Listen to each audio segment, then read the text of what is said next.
Salut à tous, on se retrouve pour parler de ma licence préférée qui n'est autre que Red Ice Sword et plus particulièrement d'un de ses personnages centrales, la farouche Mine.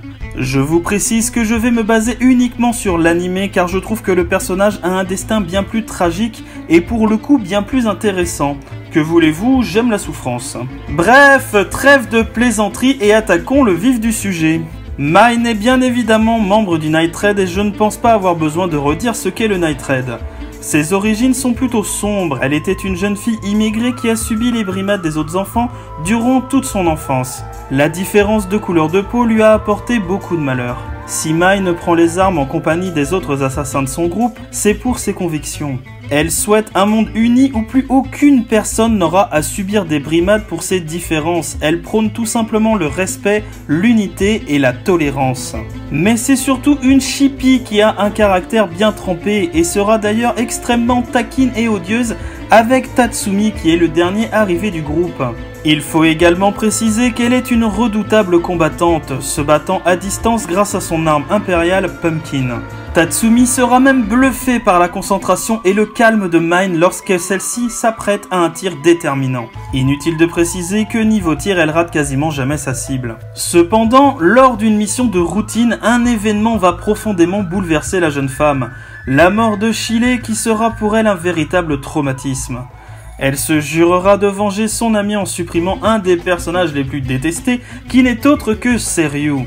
Évidemment, Mine réussira lors d'un combat juste épique et sublime à supprimer Seryu malgré le fait que sans Tatsumi, elle y aurait laissé la vie. Passons désormais à sa relation avec Tatsumi qui va évoluer à vitesse grand V. Elle succombera au charme du jeune homme sans le vouloir. Il faut dire que Tatsumi lui sauve la vie lorsqu'elle pensait que tout était perdu. Ajoutez à cela la déclaration sublime de Tatsumi et hop, le seul couple du Night Raid était formé. Du moins, pas encore et justement, on va y venir. Il faut dire également que le personnage de Mine gagne en maturité et en responsabilité pendant toute la durée de l'aventure, ce qui en fait un personnage vraiment intéressant. Tatsumi se fait capturer lors d'une mission qui tourne au désastre. Celui-ci doit se faire exécuter en place publique et son bourreau ne sera autre que celle qu'il aime de tout son cœur, la fameuse SDS. Mine, apprenant la nouvelle, n'écoutant que son courage et ses sentiments, décide de porter secours à Tatsumi avec l'aide des membres restants du Night Raid.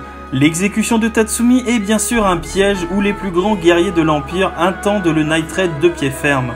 Mine dévoile toute la puissance de ses sentiments par l'intermédiaire de son arme Pumpkin qui détruira l'arme au passage et prenant toute l'énergie vitale de Mine.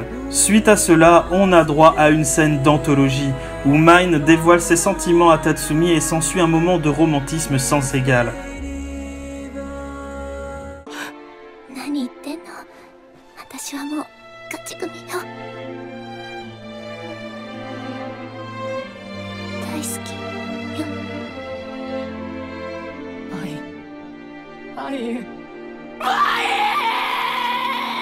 Et après on me demande pourquoi j'adore cette série, enfin bref, ce sera tout pour ce personnage iconique de Red Ice Sword. Je ne réclame pas de pouces ou des abos, je m'en fous royalement. Des bisous poilus barbus et peut-être à la prochaine.